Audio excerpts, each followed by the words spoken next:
kó ọba Ìjẹ̀bú Òde mà la pè mà. Mọdún tí King Wasiu ti ń nọ́ọ̀sì àbí. Then mò ń bọ̀ ń bẹ̀ mà ṣe rí aṣièrè tó bá sọ̀rọ̀ nígbà míì ẹ jẹ́ ká máa gbàgbọ́.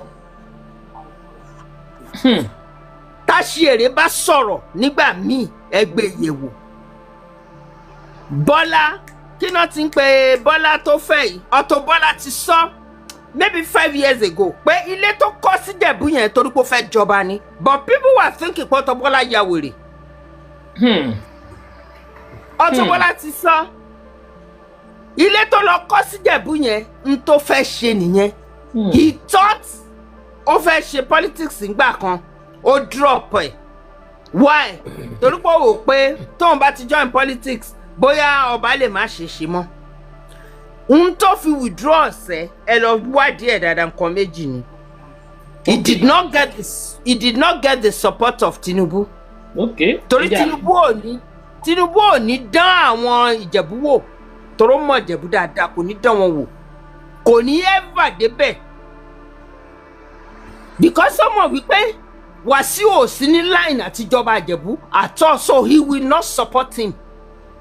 Tó bá jẹ́ pé ó wà ní line káníkan nínú àwọn fùṣìgboyè àbí kí ló kàn ní torí pé yes pélé ilé jẹ́ ẹ̀jẹ̀ bá wa power tap o wọ́n fẹ́ gbà lọ́wọ́ ẹ̀ ó máa help ẹ̀ láti jẹ́ kó Wasiu ò sí ní line rárá even kọ́ máa ka 1000 Wasiu ò lè ráyọ̀ kan mú kí ló wà lọ pé òun fẹ́ lọ jọba Ìjẹ̀bú alẹ́ èèyàn ó gọ̀ ni ó dẹ̀ ríra ẹ̀ tán. Ẹ ṣé gọ́mà. Ó ríra ẹ̀ tán. Ẹ ṣeun. Wasiu tó bá ń wo fídíò yìí ṣó rí gbogbo àwọn obìnrin tó ti palẹ́kún tó ti palẹ́kún tí wọ́n ti bọ́ hòhò tí wọ́n ti sunkún pẹ̀lú ìyà tó fàyè wọn ṣe abímọ máa wò tó bá bímọ fún Wasiu wọ́n ló máa tọ́ nǹkan ẹ̀ fúnra ẹ̀. Èmi ń sọ ni tó bá bímọ fún ìwọ ló máa tọ́ nǹkan fúnra ẹ̀. Ẹ wo ọmọ tó wà ní Canada yìí Wendy wọ depression lọ́pẹ́lọpẹ́ àwọn èèyàn tó surround Wendy ní kò jẹ́ kó ya wèrè ní nǹkan tí Wasiu ṣe fún. Wow. Kò ká obìnrin kún. Tó bá fẹ́ obìnrin ó believe pé obìnrin nǹkan ṣeré ni kò fi wọ́n ṣeré kò jù wọ́n lẹ̀. Ó ní tó fẹ́ gbẹ̀yìn ìyẹn ò tiẹ̀ mú wọn rẹ̀ ná ó fẹ́ Father Abraham ó wá fẹ́ máa ṣe Mr and Mrs bọ́nà tí ń ṣe lọ́bì jùjú bìdá bọ́nà tí ń ṣe irú yẹn bọ́nà irú yẹn ti lè wọlé. Wasiu ò ní charisma to be even a chief of neighborhood not to talk of another kò ní charisma. Wow. He is very proud, he is very rude and he doesn't respect nǹkan tó ń pè ní obìnrin. Wow. Kò respect obìnrin. Yep.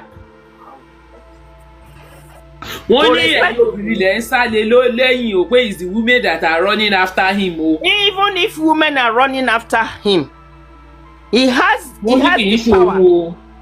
He has the power láti reject wọn. Tó bá dẹ̀ wá ló fẹ́ wọn nìyẹn. Tán sún ẹ tó fẹ́ ẹlòmíì má fi wọn wọlẹ̀. Á rọ́bìṣì wọn báyìí. Ní agboolé kan. Àwọn náà ń sálé wọn fún. Ní agboolé kan ní oko àwo ní Èkó obìnrin 5 ló bímọ fún Wasiu. Wọ́n ń ṣọmọ ìyá wọn ń ṣọmọ bàbá o wọ́n jọ ń gbélé ní face me I face you gbá mi létí kí n gbá ẹ létí ayé àtijọ́. Fún èèyàn mi ní. Ọmọ mi rèé. Ọ̀kan náà ń fẹ́ jọba Ìjẹ̀bú yẹn Ìjẹ̀bú la pé Ìjẹ̀bú. Ọmọ alárẹ̀. Nínú gbogbo ìlú láyé kò sí gbajúmọ̀ bí Ìjẹ̀bú. Wọ́n lẹ́nu pa.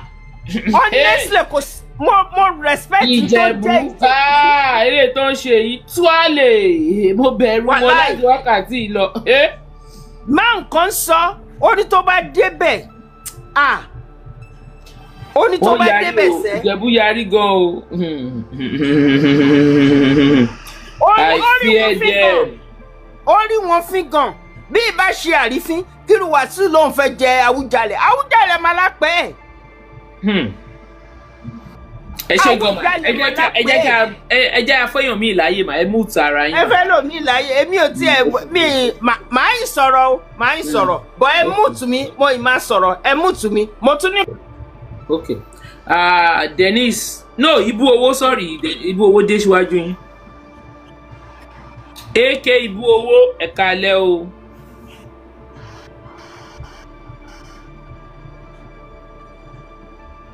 ṣé ẹ̀ sí ń bẹ́ẹ̀ ni sà. ẹ̀ka alẹ́ máa bọ́rọ̀ sọ́lẹ̀. ẹ máa bọ́rọ̀ sọ́lẹ̀ àwa máa sọ nípa. ok sà ẹ jẹ́ ń gbé yín bọ́lẹ̀ sódà kéèyàn mi wọlé. Ìṣọ̀ládé.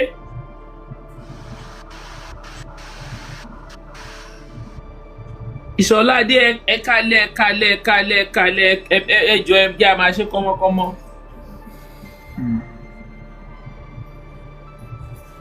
Ìṣọ̀ládé.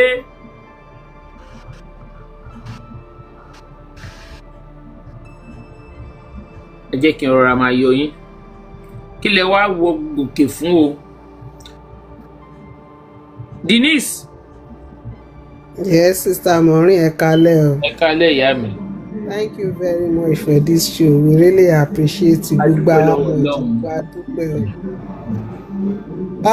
Ẹ rí i pé ọ̀rọ̀ Wasiu dàbí ọ̀rọ̀ Abacha ni. Abacha pe àwọn aláàfáà lọ́dún yẹn lọ́hùn póun ṣàdúrà fẹ́ni tó bá da gbogbo Nàìjíríà rú. Wasiu tó wá kọrin tó sọ pé a máa ní sùn káwọn ènìyàn káwọn kan dìde káwọn kábíyè àwọn kan dìde lọ́run kan gbèjà. ó lè máa pàdé ń pọ́ ṣé ẹ fẹ́ kí n fún yín lórí yẹn ni. ẹ lè fún wa ṣe rí i pé ọ̀rọ̀ ẹ ó wá pàdé àpòpọ̀ ó padà jálè lórí ń ṣe ó gbé pé ẹ sí òkú jáde lórí. ó lẹ́ẹ̀dí sùn. àwa ò sùn ṣóun wá sùn sìn I'm sure ọlọ́run ló máa mọ̀ ọ́ tó nǹkan go through. ọjà 440 wọ́n kánlẹ̀ big time. lẹ́yìn shiftancy wọ́n dẹ̀ ti lẹ́yìn tó bá ti jọba tán wọ́n dẹ̀ ti ní wọ́n máa gba gbogbo shiftancy tán fún un. ẹ jẹ ìbúrẹ́ o. a jẹ́ o ó kọjá yìí ó ń ṣọmọlú ó jẹ́ ọ̀túnba fìdípọ̀tẹ̀. ẹ jẹ ìbúrẹ́ o jẹ̀búndé tó kọ́ ẹ jẹ ìbúrẹ́. ẹ máa yọnu sí bọ̀dá Wasiu o. ẹ jọ kí ni Wasiu fẹ́ nílé ayé ẹ̀ tí ó rí. kò sí o Ọlọ́run kẹ́. tó bá pe pírẹsidẹ́ǹtì lọ́la ipò òun fẹ́ wá rí lọ́la ó lásẹ̀s. ó ní ẹni Ọlọ́run fẹ́ lọ́mọ ènìyàn fẹ́. tó kò ní ìtẹ́lọ́rùn ọ̀rọ̀ ẹ̀ dàbí Tàbíọ́lá gẹ́gẹ́ bí àǹtí yẹn ṣe sọ kò ní ìtẹ́lọ́rùn. ẹ mọ̀ pé tí jìgìdì bá fẹ́ tẹ́. ó dẹ̀ wá play gbogbo wa mo jẹ́rìí Saheed gbogbo ẹ̀ náà yìí máa fi bu. ó ti pa ìdí ó ti pa tán ẹ̀ síta. ó ti kọjá àyè ẹ̀. ó ti kọjá àyè ó ti tú àṣírí rẹ̀. ó tẹ̀ lọ́kọ̀tù yẹn. and I don't want to believe I'm sure pé òun gangan mọ gbogbo history yìí. Yorùbá tó sọ pé tí ọmọ àlè nílé kò bá ti dà tí lẹ́kọ̀ọ́ báyìí ń tòrọ ọmọ àlè bẹ́ẹ̀ ni I'm sure ó mọ history yìí. Èmi gan tí mo dàgbà yín náà tí mo wà ń bíbá mi ń ṣọmọ ékeré èmi ò mọ kókò ń ṣọmọ Ìjẹ̀bú-Òde. I like him so much but not for him to become our king. Àwùjalẹ̀ tó ní kó wá gbèjà wọn Àwùjalẹ̀ láìkí Wasiu tóun náà mọ̀. Wasiu ti ń wá oyè ń Ìjẹ̀bú-Òde ó ti pẹ́ kò ń ṣèsìn. Àwa yìí dẹ̀ mọ̀ gbà tí Wasiu gan dẹ̀ ń dàgbà tó máa ń wá sí Kàmpárì ń gba Kàmpárì níbi rẹ̀ bíà palọ̀ níbi etí ìtalẹ́. Àwọn èèyàn ní kó padà lọ́jà Àwùjalẹ̀ Èkìtì. tó ń sìn ó máa kó máa lọ nígbà bẹ́ẹ̀. ó láwọn ọmọ tí mo rí lórí íńtánẹ́ẹ̀tì mo rẹ́rìn dákú ni o. No. ẹ ṣe gan ìyá mi. ẹ ṣe gan ni o. alájà ìrọ̀rùn. àti jagbadẹ ti ṣẹ́gun. àfìgbà tó ń gbá pẹnátì wọ tróyìn o wọ́n ti alájà báwo la ṣe máa sọ̀rọ̀ yín sí báyìí. ṣé àníṣe ìwúyè mọ́. sísítà mi ẹ kalẹ̀. mo rí pé ẹ kàn dákẹ́ lọ kíní yẹn wíìkì yín gan-an. ẹ jọ ẹ wò ó ṣé kò yẹ kó wíìkì èèyàn ọ̀nà ẹjọ́ mọ́sí ẹ̀yẹ lọ sí. yẹ bá pátábù ẹ ṣí à ẹ já gbé kíní ìjẹ́jẹ́ 20,000 a lè ṣe é. ẹ wò ẹ bá pátábù alájà ń gbọ́ yín mà. má ẹ kalẹ̀ gbogbo ní. alẹ́ yìí náà ni ẹ pẹ̀lẹ́. ṣe rí àǹtí tó sọ̀rọ̀ yìí ọ̀ gbogbo ẹni tó ń sọ̀rọ̀ ń bí they are saying the truth and they are making sense and points out of all their words. Sister More ẹ ṣe ìyá mi it's not that pé àgànù sí we came here to learn a lot of lessons. Àṣírí tèmi gan kọ́ ọgbọ́n. ṣe rí ìgbà yìí ṣe rí nǹkan tí tá a fẹ́ wò ó sìn ìgbà yìí lèèyàn tiẹ̀ fẹ́ mọ̀ bóyá bọ̀dá yìí bóyá ọpọlọ wọn ń ṣiṣẹ́ dáadáa torí ó yẹ kí wọ́n kọ́kọ́ isolate ara wọn náà. wọ́n ti ń kọrin kiri wọ́n ti bẹ̀rẹ̀ sí kọrin wọ́n kọrin ó dẹ̀ wọ́n lọ ṣeré lánàá. àìnítìjú ṣe wá rí eléyìí ó wá jẹ́ kó fún obìnrin ní lesson bọ̀dá yẹn ò value obìnrin. àtọ́. àjámọ̀ kankan lójú ẹ̀. ẹ tó lè sọ fún yín pé ó máa fi bàtà àtàṣọ yìí. ẹ̀ṣẹ̀ wá rí àwa fẹ́ wo gbogbo ẹni tó fẹ́ wá ganu sí pé òun fẹ́ fẹ́ wọn báyìí ṣé ẹ mọ̀ pé mo lọ prógrámù kan lénìí ìyá mi. kò láì náà wọ́n sọ̀rọ̀ wọn bẹ̀. ẹ wò kò yẹ kí n wá sórí prógrámù yín torí inú mi dùn pọ̀ lálẹ́ kọ́lọ́run ṣàánú mi ṣé ẹ mọ̀ pé kíní ìwà tí bọ̀dá ẹ̀ ń wú ṣe kó affect àwọn ọmọ ẹ̀. of course because mi mọ bí táwọn ọmọ yẹn fẹ́ fojú sí nsìn. irọ́ onísìn kọ́ o ẹnìkan sọ̀rọ̀ níbẹ̀ pé ẹ jọ àwọn ọmọ bọ̀dá Wasiu obìnrin mélòó ló wà nílé ọkọ ọmọ wọn ọkùnrin wo ló marry. irọ́ ni o.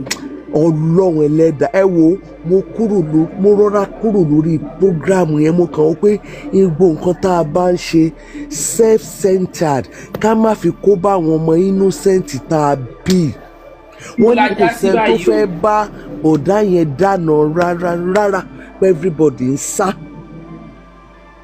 ẹ wo mo ń láti because ẹ rí wọ́n ní àtàkóró wọnú àdó kò lè rí ọmọ rẹ̀ kó wọ̀ ó yẹ kéèyàn jókòó ṣẹ́ra wa àti ń bá tiwa lọ ẹni tó bá ti over 50 ó ti ń bá tiẹ̀ lọ àwọn descendant yìí tó affect àwọn ọmọ wọn. Ọlọ́run ẹlẹ́dàá àìwò mo kàn kúrò lórí program yẹn ni pé kíní jẹ́ kéèyàn lọ jókòó no èmi kọ́ ọgbọ́n tèmi ò mi ò wá mọ̀ bóyá èmi kọ́ ọgbọ́n o. ẹ wò pé kéèyàn lọ rò pé òkè mo gbà pé mi ò dáa ṣé mi ò lè change ìwà nítorí ọ̀la àwọn ọmọ mi. ọmọ mi ni àti pé wọ́n kàn wọ́n ó dà pé wọn ò fẹ́ mi ìfẹ́ sọ̀rọ̀ ẹgbẹ́ máa dákẹ́. torí ṣe rí ọkùnrin tó ń pa obìnrin lẹ́kún kó wọ ṣòkòtò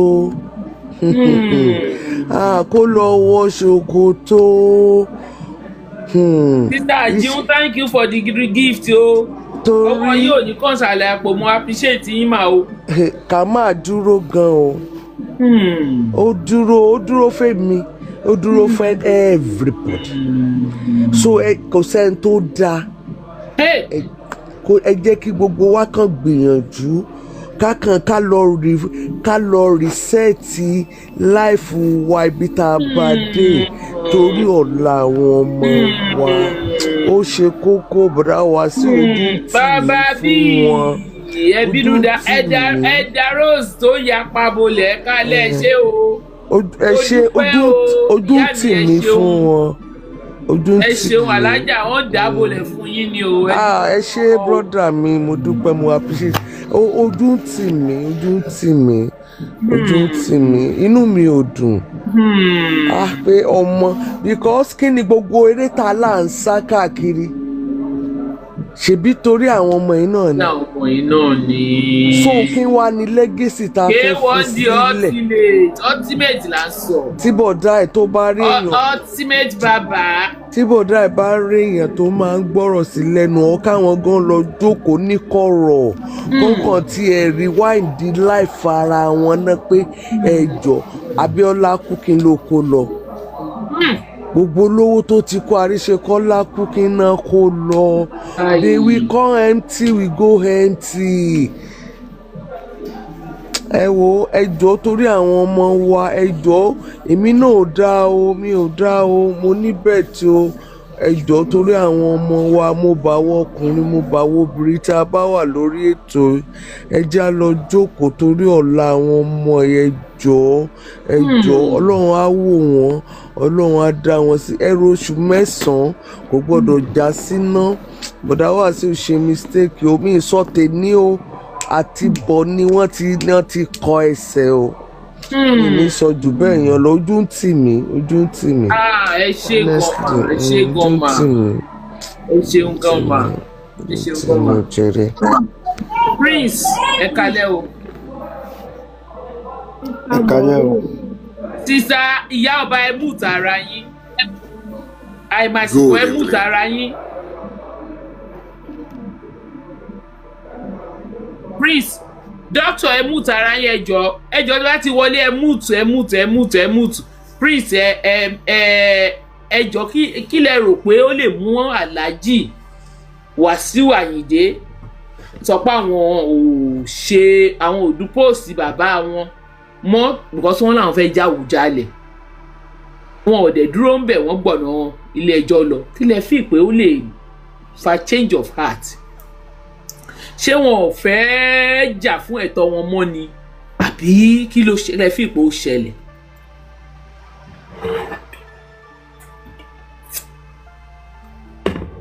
Prince ẹ sọ̀rọ̀ ni.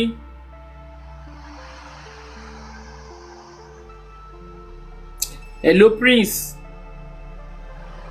èmi máa gbé yín wálẹ̀ ẹjọ́ doctor ok. Ẹ káalẹ́ ńbẹ̀. Ẹ káalẹ́ sà. Ṣé ẹ rí ọ̀rọ̀ ọba jíjẹ lákọ̀ọ́kọ́ ẹ yẹ ká dúpẹ́ lọ́wọ́ àwọn gọ́vnà wa. Ok. Ta ní Dàpọ̀ ó jẹ́ ẹni tí ó lè fi èèyàn jọba anyhow ni yóò ti jẹ ọba yẹn. Bẹ́ẹ̀ ni bọ́sẹ̀ wọn pé Ìjẹ̀bú ni wọ́n ó máa lẹ́yìn. Ọmọ ọba ní Dàpọ̀ náà ọ̀rọ̀ ọba kì í fẹ́ dá sí. Okay, I don't know. And kò fẹ́ fọwọ́ sí ẹni tí ò lẹ́tọ̀ọ́ láti jọba kì í fẹ́ fi ṣe. Tí ó bá jẹ́ bẹ́ẹ̀ Wasiu yóò ti jọba yẹn gbé. Bẹ́ẹ̀ni èmi gan agree bẹ́ẹ̀. Torí agbára ń bẹ lọ́wọ́ àwọn ìjọba wa. Bẹ́ẹ̀ni. Under àwọn ìjọba dẹ̀ ni ẹni ọba under wọn náà wà. Bẹ́ẹ̀ni orí yẹn sọ. Ẹ jẹ́ bá wa power tap o ẹ bá wa share program ẹ gbé like yìí kọjá ibi tó wà yìí náà. Ẹ bá wo ọ̀pọ̀lọpọ̀ state àwọn gómìnà míì wà tẹ́ pé wọ́n máa ń dá sọ̀rọ̀ ọba. Tẹ́ bá wo Ọ̀yọ́ state nísìn kò sí nǹkan tó kan gómìnà láti yan ọba. Ẹ bọ̀ tọ̀yọ́ Ọ̀yọ́ dá sí. But ẹ ṣáàjà dúpẹ́ because òun náà ní kò sọ náà bẹ́ẹ̀ ló ṣe padà tí ẹ bá ṣe bẹ́ẹ̀ yóò ṣe nǹkan tó fẹ́ ṣe.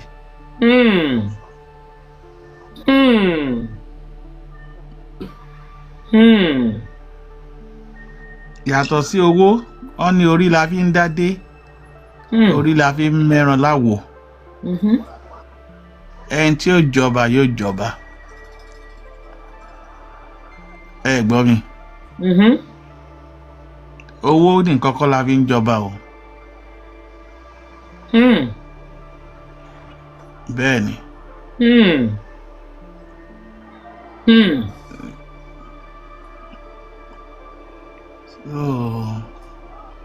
Ọlọ́run ní fi ní ìjọba lóòótọ́ but àwọn tá à ń pè láfọbàjẹ́ náà èmi gbogbo mọ̀ wọn náà. eléyìí ó jẹ́ lẹ́sìn fún gbogbo àwọn tó ń fagídí wá nǹkan tí kò wọ́n lẹ́tọ̀ọ́ sí. bẹ́ẹ̀ ni.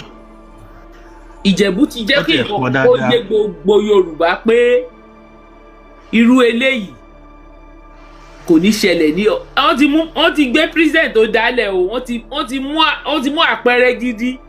Ìjẹ̀bú ti in fact àwọn ló yẹ kó jẹ́ head, àwọn ló yẹ kó máa fún nǹkan tó ń ṣe yìí kò tíì sí ibi tó ti ṣe nílẹ̀ Yorùbá.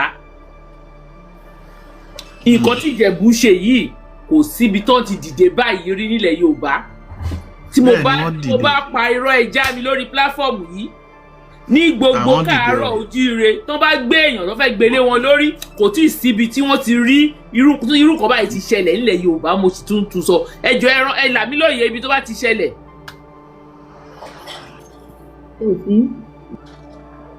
tó Ìjẹ̀bú ó yẹ ká gbé gbòòsà bìkọ́ kò tí ì sí ó ṣẹlẹ̀ káàkiri ṣé kí n máa kà á ni mi ì fẹ́ lọ síbẹ̀.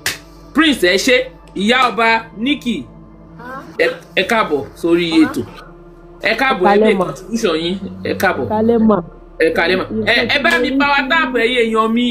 Nǹkan tí mo rí sí ọ̀rọ̀ ń kú mi tá a bá dé ọ̀dọ̀. Èkìtì state chieftaincy affair is the most mi ò mọ̀ yẹn bọ̀ eléyìí tí èmi rí sí ojú èmi yìí. Mr. Maureen. mo gbé oṣù bàbá yìí mo respect Ìjẹ̀bú respect tí mo ní fún wọn wá times 1 million. wọ́n jókòó wọ́n dúró tán ni wọ́n jáde tilétilé tọmọdé tàgbà wọn ò ní kan Ìpẹ́rù wọn ò ní kan Ṣàgámù wọn ò ní kan Ìléṣè gbogbo Ìjẹ̀bú dìde with one voice. Orí íńtánẹ́ẹ̀tì ṣéèkì gbìgbìgbìgbì bó ṣe ń ṣe ṣóò níbí náà ń ṣe ṣóò níbí náà ń fohùn lẹ̀. mo mọ̀ nǹkan tí mo sọ o kò tí ì síbi tí ṣe rí ọ̀rọ̀ ọ̀gánà ẹni Ìbàdàn ìzìmọ̀ àní níbo ni wọ́n ti ṣe irú ẹ̀ nílẹ̀ Yorùbá tí èèyàn kan dà èèyàn tó ní òun fẹ́ jọba tó dẹ̀ ní agbára tó dẹ̀ súnmọ́ ìjọba tí àwọn èèyàn yẹn dẹ̀ dìde tó dẹ̀ win ẹsẹ̀ yọkan fún mi ẹ bá mi tọ́ka sẹ́yọ kan ẹ sọ ìlú náà fún mi ìlú ẹyọ kan tírú ẹ ti ṣẹlẹ̀.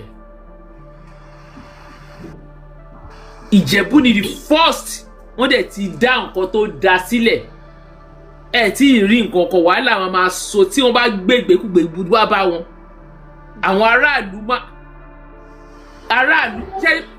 aráàlú máa dìde ẹ̀rù bà mí. You know why I'm talking like this?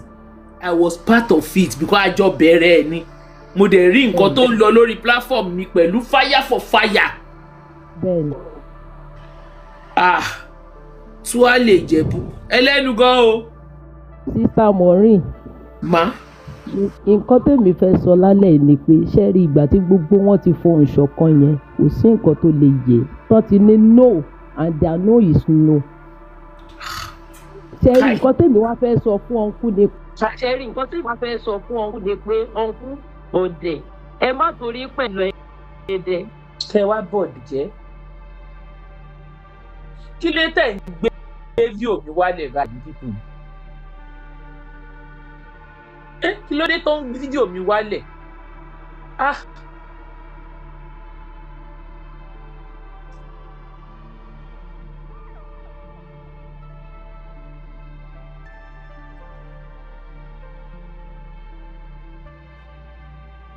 Fami. Kí ló dé tó pípì yìí kàn ń gbé wálẹ̀ ní gbogbo à? Kí ló dé? Bó ṣe kí n tó lò. Kí ló dé? Ẹ má jẹ́ jáde fún yín o, máa ṣe ṣóò mi kọjá ibi tó yẹ kí n ṣe dé o. Gbogbo ẹni tẹ́ ń gbé fídíò mi wálẹ̀ mo ń wọ̀n níyìn o. Sister Maureen, kí ló dé? Kò yé mi. Why now? Ṣé àdọ́dọ̀ yín ni? ẹjọ́ ẹ̀jẹ̀bùrẹ́ o gbogbo ẹ̀yin tẹ̀ ń ṣe ẹ stop ṣe bẹ́ẹ̀ o àdọ́dọ̀ ó máa ń jáde tán fún yín o má dẹ̀ bẹ̀rẹ̀ pẹ̀lú yín ọdún kan mi ní kúrò ń jo ọ̀rọ̀ yín o sóbìrà Wasiu ẹ sọ fún àwọn tó ń ṣe kán lọ stop ẹ̀. àsọ̀rọ̀ Christian àǹtí mọ̀ rí wọn gbádùn àti kí gbogbo rédèrèdè ní. mo ìláìkì yín ni o. bá ṣe ń ṣe nìyẹn ebe ẹni pé máa ṣe fún wa ní 3 days ago náà nìyẹn bọ́dá Wasiu máa ń wá bí wọ́n wà bí pẹ̀lú fake card. ẹ̀dẹ̀ wa ń gbé pékinní wálẹ̀. kí ló dé àṣàbù yín nǹkan tẹ́ ẹ ṣe nìyà. ẹ máa jẹ gba. wọ́n ń gbò tọrọ bí ètò fi máa lọ correct mistake wọn. kí ni gbogbo yẹn kí ló ń ka yín lára.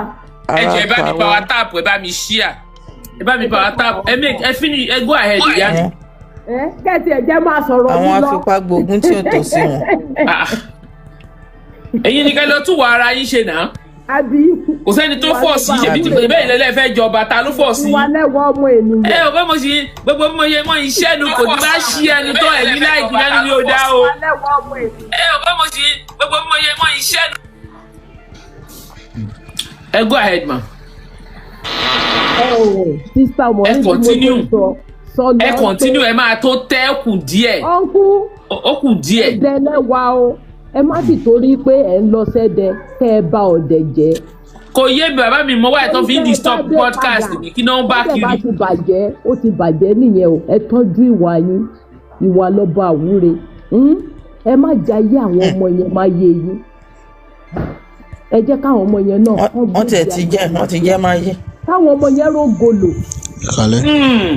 ẹ jọ̀ọ́ nítorí ọ̀la ni nítorí pé gbogbo nǹkan tẹ́ ń ṣe yìí ó máa di ọ̀rọ̀ ìtàn ẹ rí i pé àwọn kan ó ti dìtọ̀ already náà. wọ́n ti ń túṣu désàlẹ̀ kòkò gbogbo ìtàn ìgbésí ayé yín báyìí wọ́n ti bẹ̀rẹ̀ sí ní sọ.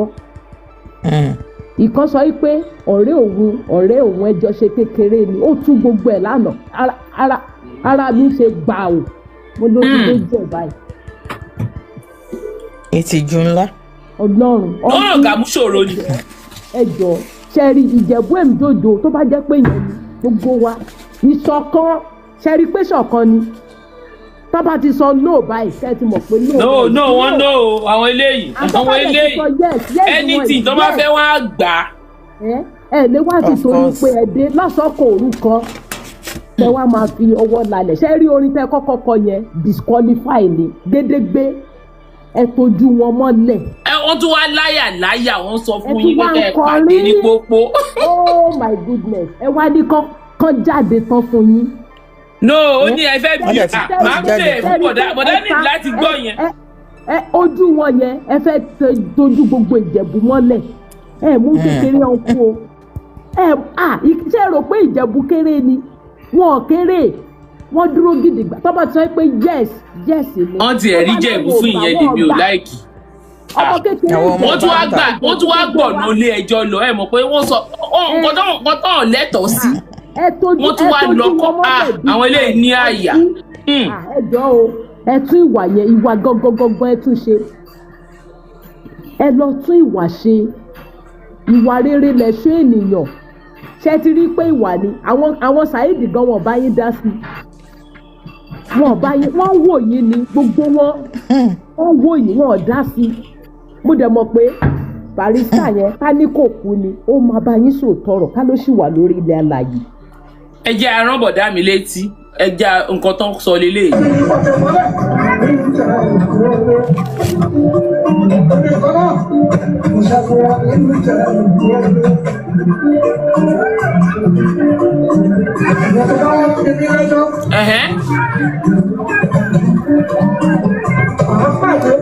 yẹ ti gbọ́ ó ní tẹ bá bí òun lẹ́jọ́ tẹ bá bí mi lẹ́jọ́ à á pàdé ń pópó níbo lẹ ti wá pàdé báyìí bọ̀dá. ṣe bá ti pàdé ń pópó báyìí ṣèbẹ́yìn lẹ́lẹ́ẹ̀ṣẹ̀ mọ́ ẹ̀yin lẹ́lẹ́ẹ̀ lọ́mọ náà. Ìjẹ̀bú yarí wọ́n yarí.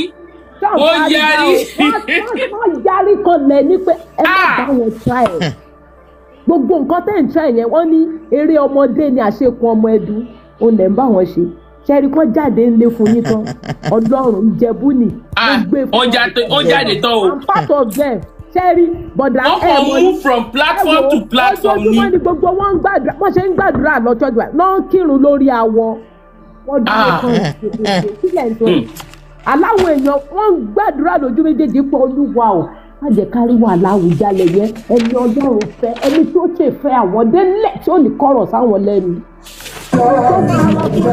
wọ́n ní mo ń gbẹ́nu dákẹ́. ó máa rọ gbogbo èèyàn lọ́rùn. wọ́n ní ká gbẹ́nu dákẹ́.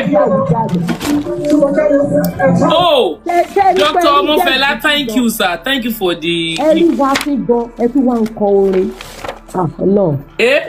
ó ní ká gbẹ́nu dákẹ́ sọ ẹ̀ gbẹ́nu dákẹ́ mọ́. ọ̀nà sista ta ló wá gbẹ́nu dákẹ́ nínú ẹ̀yin àti bọ̀dá Wasiu. bọ̀dá mi ni ìgbéraga ọ̀nkú pàpà gbẹ́nu dákẹ́. ìgbéra sánlẹ̀.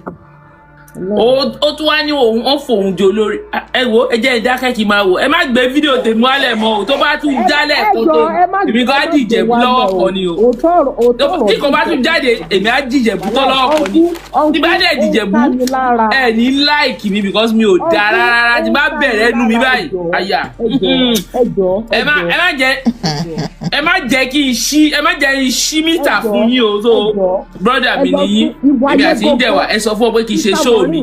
ìwà yẹn gangan ni kẹ́ ẹ tún ṣe ọkú ìwà yẹn ni ìwà yẹn gógógógógógógó ó ní kẹ́ ẹ tún ṣe. ẹ káàbọ̀ ẹ ṣe gan ìyá mi Dr. Ọmọ ṣé ọmọ fẹ́ là ní àbí ọmọ jọ mo ṣàǹkó Dr. Coker ẹ kalẹ́ sà. Ọmọfẹ́lá. Good morning. Ẹ káàárọ̀ sir. Good morning sir. Good morning everybody. Okay, you're from America. Yes, thank you. I will be brief and I'll be objective with what I want to say. Okay, I think the last time I spoke, I said I'm not going to speak for or against. You said so. But you see, but we're going to talk objectively. But people reacted, but it doesn't really matter. Life is not all about emotions, but it's about objectivity. And I told the people of Ijebu that it's all a competition of technicality. Now, if we should be factual, it's not everything we know we say in public view. But what so many people have said about his character, about his thank you for the money gone. No. Go ahead, sir. About his character, about his faults is very true. And you see, leadership is about example. And yes, technically, if we need to be factual, you can't carry people you want to lead to court. It shouldn't be you that should first go, if you are right anyway. But above all, you see, the reason why he will withdraw is because, see, let's be objective. The issue that he withdrew is not the issue. This is what we should learn from it. That if we're in position, we should always do the right thing. See, if it is not withdraw, this is Nigeria government. They can put the wrong thing in place, and everybody will just shout and keep quiet. But I bet you they've advised him, because you see those people of Ijebu technically will understand that. You see, I spoke the other time that it's technicality they will use to strike themselves. We already know how he's not from that family and where he passed to enter that family from the paternal or the maternal angle. We already know that dimension. That is the reason why he went for that title. See, this is a game of calculation. It's a game of calculation. That was why he went for that title, so that he can have some little technicality ground to be able to say something. But we know that was why I said that day that it's an issue of technicality. So strike yourself with technicality ground. Because now I always tell people, if you're in the court, I can't be challenging you and be telling you what to use to attack me. It's you that needs to go and do your research and deal with me in your best way. So now they've looked at it technically, I guess, and they've advised him, Baba, that the more these people unveil you to the grassroots, are you getting me? It will be an embarrassment to you. And you will become unpopular. Yes, it's better you withdraw. Are you getting me? That's why he simply said that. But if you look at his background in school, how he came out from school, how he didn't go to school, so if you look at it, it will be a slap to those Ijebu people that are educated and advanced. Tẹ́ bá mọ this person àwọn what people are saying, wọ́n ní tí wọ́n bá wọ́n ní tí kí Wasiu bá ti jẹ́ kínní yẹn, wọn tún gbọ́dọ̀ àwọn gbọ́dọ̀ gbọ́rọ̀ lẹ́nu wọn mọ́, báwọn máa face wọn, wọ́n dẹ̀ máa drag àwọn, you know Ìjẹ̀bú people they are very very very. So as I was saying, so what is important that I want us to learn, because I like to learn from every experience. Are you getting me? I tell people in my local environment that, see, fight the fight that anywhere you are, when anybody hear you, they will back you up. Don't fight the fight that at the end of the day, yes, see, for someone to technically go and plan that position, because you know such situation will happen, is a brave person. But you see, he has some good attributes that God loves, but he's using them wrongly. That's from my personal view. Because God loves brave people. For someone to carry, you are wrong, and you are carrying someone to court, is a high level of braveness. Are you getting me? It's a really high level of braveness. Now, if those people lose guide, if they are not careful, without braveness, we have people that are brave wrongly, and they defeat people that are correct. That's what we should learn about life. So if you have the facts, go all head to the end point. That's why I tell people that when we have issues, police issue, don't be intimidated by anybody. If you have facts, hold it. Go after the game. Don't say someone have money more than you. There are sometimes, you see, these police are not foolish. These police are not foolish. These court are not foolish. So at times, you can actually be patient, and in the course of going through the process, you can just have someone that have sense among them, and God will say that, no, this person have a case. That's why I tell people, don't fidget over situation. But you see, if you fidget, the wrong person will be positioned there and nothing will happen. So it's all about knowing what you want and going for what you want. Is it in Nigeria that you say they are doing the correct thing? What is correct in Nigeria? Nothing. But if you don't stand now, if those Ijebu people have challenged him and they don't have facts at hand, they will still lose. Nobody will tell Alaji to withdraw, but because they are already pressing him on his process, and he can't stand it anymore. He knows this guy is not taking things will go out of hand. Yes, and they are holding his process, and these are facts. They are already going back to his background. Yes. And when people start doing background search over you, you see, they want to spoil your image over what is not. So the only best advice is to withdraw. I bet you, in the next coming days, in next 2026, you will see that they will give him another position somewhere. Because these are all political game and political puzzle. Like a king? No, not like a king, but they know how they always compensate themselves. It's someone of high places that have told him to withdraw. If not, we know his character. He will not withdraw. We know him very well. Are you getting me? It's someone in high places that must have advised him, Baba, don't worry. Relax. Don't worry. You are still fine. Are you getting me? But above that, this is what I want us to learn as an individual. If you go there yourself and you are the right stand, and person will know they correct, they will chance you this Nigeria. Only my they will chance you fine. Oh, gbọ́dọ̀ sún ẹgbẹ́. Oh, gbọ́dọ̀. They will chance you fine. So, because if they didn't tell him to withdraw, I know him very well. He no but the people, there is no how, because the noise was too much. The special thing about the rejection was too loud. Yes, the special thing about their noise. And at the end of the day, it's going to cost APC a lot in the Ijebu kingdom. And you know they will need Ijebu. They need Ogun State 2027. They can do protest votes, and you see, and we have highly played. You know how many sons, you know how many judges from this state? Do you know? Very true. Do you know how many very well? Mike, I didn't know all of them are from this state. Ogun State, and Ijebu. When they told me it's about 600 community under Awujale alone. Honestly, I didn't know. Very true. Very true. So it's a very powerful. Assuming it's a small part of Ijebu king, but yeah, about this way too. But in a situation, Onja they talk for one, what you. Very. Now, let me just round up. The beauty about the coming out and the noise is because they have fact at hand. They are going to the root.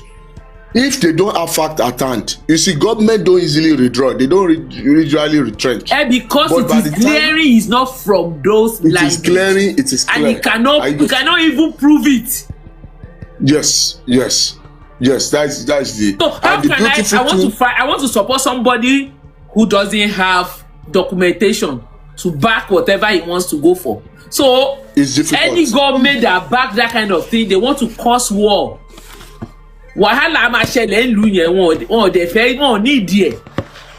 And even the governor is Jebu, and I just learned that he's from a royal home, so automatically he will be careful. He's a prince. He's from a royal home. And so what do you expect? This is the issue. You know, in court deal with the game of evidence and proofs, and you don't have evidence and you run to court. Sorry, sir, there is a wrong narrative. I say Bilonia Adenuga is an Ibadan man. No, he's from Ijebu.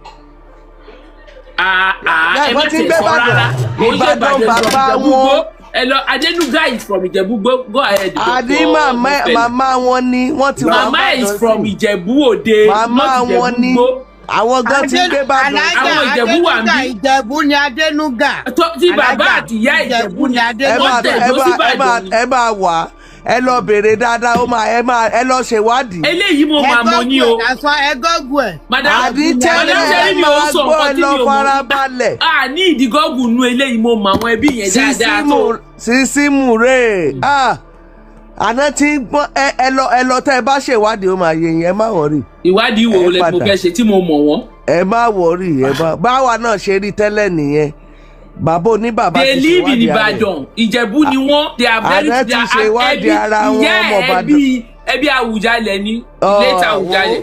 Sísítà mi ibẹ̀ yẹn kọ́ là ń lọ lé ní ẹ fi bẹ̀lẹ̀. No, eléyìí tẹ̀sán yìí no mi ò ní fẹ́ mo rí mọ̀ pọ̀ eléyìí tí mo lè máa mọ̀ yòókù but this one you are saying right now I know it. So go ahead, sir. Sorry. So the technical error Baba just did was that you don't have enough evidence and you went to court. Now, with the implication of what you did, if government want to support you before, you've crippled them. Because when you go to court, the judge want to work with evidence and proof. Are you getting me? But assuming he didn't run to court, government can be playing politics and be calling those family, going front and back, doing this one and that one. But the moment you've rushed to court, you've crippled the hand of the government. And there's something that he did. They've not even picked anybody from that lineage. So who is it taking to court? It took the governor to court. So I don't know whoever advised him. He made some technical error there. Yes, it's a technical error. Highly technical error. So that's where his mistake came from. It's a technical error. Technical error. It's a big blunder. So his legal advisor didn't advise him well. Mm-hmm. They didn't advise him well. So thank you very much. That's just what I want to say. Thank you, sir. Ani Adisa, Ekale o. Ekale ma. Ẹ kú ètò. Ẹ pẹ̀lẹ́ ma. Èmi ò ní nǹkan tí n fẹ́ sọ púpọ̀. Nípa bọ̀dá Wasiu tó fẹ́ joyè, Ọlọ́run yọ wọn tán lọ jẹ́. Tán fipá jẹ́. Ẹ jọ̀ọ́ ẹ bá wa power staff ẹgbẹ́ tó bá máa tó ìjọ́ méje, wọ́n bá gbé adélé wọn lórí ọ̀tá wọn fàyè lẹ̀. Ọlọ́run yọ wọn. Kò sí agbára tán lè ní. Kò sí ẹgbẹ́ tán lè ṣe.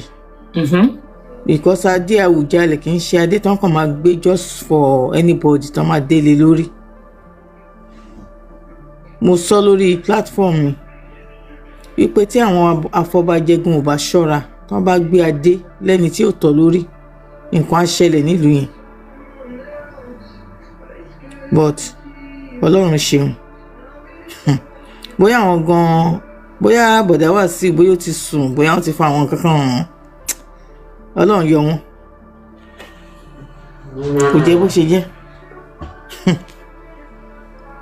lọ dúpẹ́ lọ́wọ́ orí wọn. Ìjẹ̀bú òjòjò wọn orúkọ wọn rò wọn wọ́n try o Suale respect wọn pọ̀ sí try wọ́n try Ìjẹ̀bú try grateful heart rèé ó dé àwọn Ìjẹ̀bú nù. ẹ kálẹ̀ kí ló pa yín lẹ́rìn. ṣé mi ò sọ fún yín jọ yẹn tẹ nínú mo máa gba owó kó jẹ lónìí ránṣẹ́ owó kan tí mo sọ mo kó jẹ. Yorùbá Space TV, thank you very much, I'm grateful. ẹ ṣé o thank you. ó kàn lẹ́nu ni though we are tí mo next move wọn ṣá o. kò sí next move èèyàn kò sí next move kò sọ́nà road ti block. Because what he said was he discontinued the court case. That's what he said. Ó ti withdraw ó dé withdraw. Yes. So what do you mean kò sí nǹkan kan ó ti fi ó fèrè gèdè ó sádà. It's so funny. ẹ lọ ka iye sand ẹ má jẹ yẹ̀yẹ́ o kí ni ọ̀rọ̀ yẹ̀yẹ́ kọ́ o go and count the number of sand from Ìjẹ̀bú Kingdom. Yeah. The number of doctors from that place, the number of businessmen from that place. Go on, Ìjẹ̀bú. Ẹ wo mi fẹ́ sọ̀rọ̀. Ẹyẹ lọ ka àwọn Ìjẹ̀bú tó ní ọlá tó mìlá tó lélẹ̀. Yeah. And they don't joke from fún nǹkan tá a rí wọn. They don't joke with Awùjalẹ̀ too. Rárá. And the worst part of it, ṣe fẹ́ gbọ́. Gbogbo Ìjẹ̀bú ló dìde wọn ò fẹ́ mọ̀ pé ìkan Ìpẹ́rù o ìkan Rẹ́mọ ìkan Ṣàgámù gbogbo wọn yà ní pátápátá. You can need the whole of Ìjẹ̀bú one kò ní 2% support. kò ní 2% support. ẹ lè ka èèyàn mẹ́bẹ̀rẹ̀ lè kà ń bì láti ìjọ ta ti ṣe show tó dúró tán bí tó kó bá kanta àwọn sista Yétúndé bá kanta Aṣíwájú kanta Grateful gbogbo àwọn tó ń jáde yẹn kò sí. Even from his own lineage, from his own family, from his own immediate family. Lára kò ló ní 2% kẹ̀, ó ló ní 0%.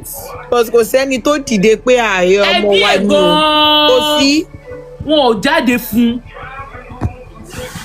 Ẹ mọ̀ pé kò bẹ́bí ṣe number 1, ẹlẹ́ẹ̀kejì dẹ̀kẹ̀rẹ́ ibẹ̀ kọ́ ló ti wá.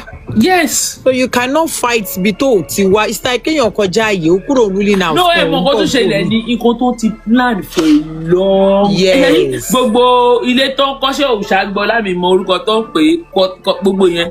Wọ́n kọ hòtẹ́ẹ̀lì tó ń ṣe bakery tó ń ṣe ọmọ ṣe yẹn because of. wọ́n máa wó yẹn gbẹ̀yìn ni. Àánú wọn ò lè wo kí ló dé. Ẹ má ṣe yẹn ò jẹ́ bóyá. Wọ́n lè wo. Uncle Jones, you said so. Gbọ́ tí ò bá ṣọ́ra wọ́n lè gba olórí ọmọọba yẹn lọ́wọ́ ẹ̀. Èmi náà rí bọ́ wọ́n tẹ̀ lérí ni wọ́n àwọn máa yọ yẹn. Tí ò bá ṣọ́ra tí next Awùjalẹ̀ tó bá débẹ̀ wọ́n lè yọ because nǹkan tó fi fẹ́ da gbogbo ẹ̀rú nìyẹn so wọ́n lè yọ kúrò. Wọ́n tẹ àwọn yẹn ti sọ pé àwọn máa gbà lọ́wọ́ ẹ̀ pé kò lè jó lórí ọmọọba. Exactly. olórí ọmọọba wo ni gangan wọ́n kàn fún lórí ọmọọba Ìkìlẹ̀ náà pé Ìjẹ̀bú Ìkìlẹ̀.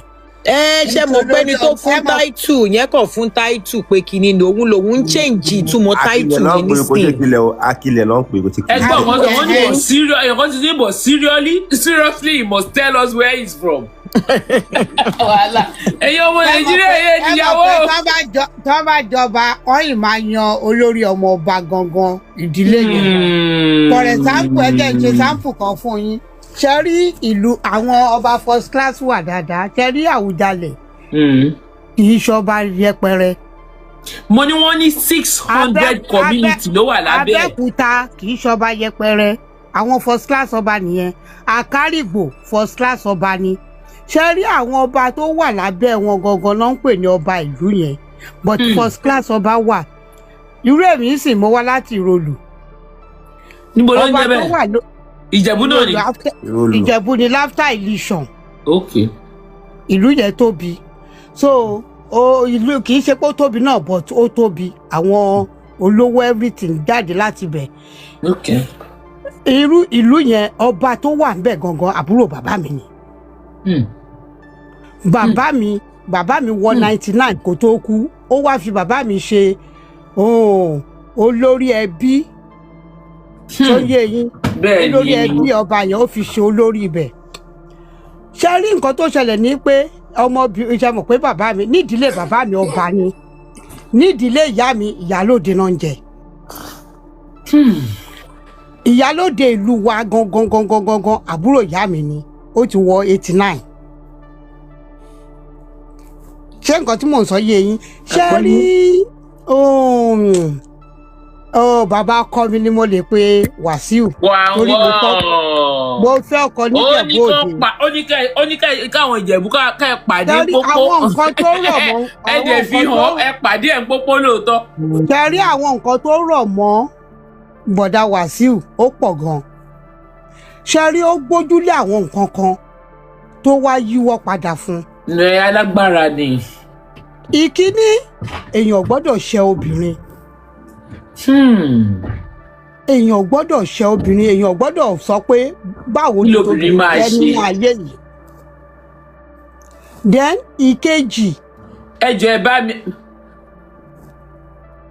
bàbá màmá wọn ti ń bá wọn ní màmá is not from your bàbá ọkọ because it's not from Ìjẹ̀bú Òde. okay bọ̀dá Wasiu so ìkíní ni ẹ bá mi power tap ẹ love program ẹ bá gbé láìkì síwájú ṣe ẹ láìkì ẹ ní.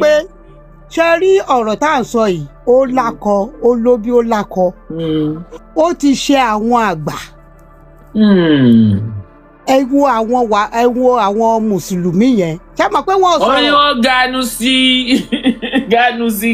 ó ní kọrin.